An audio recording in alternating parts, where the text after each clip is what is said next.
রাধে রাধে। বিকাল হলে না মনটা একটু কিছু খেতে ইচ্ছা করে। তো অনেকদিন থেকে ইচ্ছা করছিল যে বাড়িতে ফুচকা করে একটু ফুচকা বানিয়ে খাবো। তো যেমন ভেবেছে তেমন কাজ। তো আজকে বাড়িতে বানিয়ে ফেলেছিলাম মুচমুচে ফুচকা। তো দেখতে পাচ্ছ ফুচকাগুলো বেশ সুন্দরই হয়েছিল।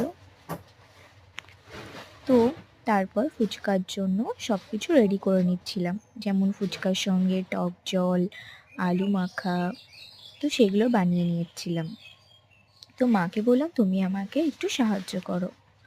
তো যেমন ভাবা তেমনি কাজ। তো তারপর লেগে পড়লাম সন্ধ্যাবেলায় দুজনের কাজে।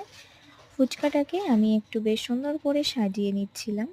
তো মাকে বললাম তুমি যখন আলুটা মেখেছো তাহলে ফুচকার মধ্যে আলুগুলো তুমি ভরে দাও। তো তারপর মা ফুচকার মধ্যে সব একে একে আলুগুলো ভরে দিচ্ছিল।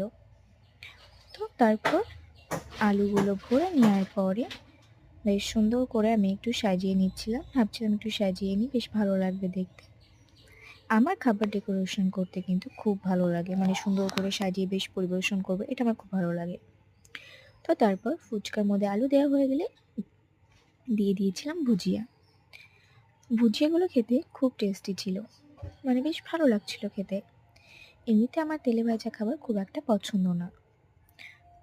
তো তারপর ভুজিয়াগুলো দেওয়ার পরে সবগুলো দেখছো ভুজিয়াগুলো দেওয়া হয়ে গেছে প্রায়।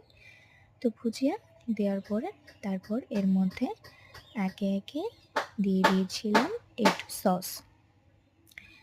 তো দেখতেই পাচ্ছ যে ভুজিয়াগুলো একটু বেশি পরিমাণ করে দেওয়া হয়েছিল।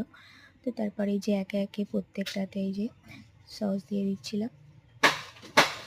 তো সস দিয়ে এই যে বেশ সুন্দর ভালো লাগছিল দেখতে, সুন্দর করে সাজিয়ে নিলাম।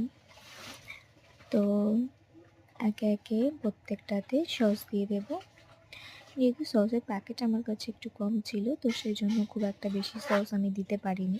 আর বাড়িতে তেমন কিছু ছিল না যে আমি বেশ একটু টেস্টি করে কিছু মানে ফুচকাটাকে বানাবো আর কি।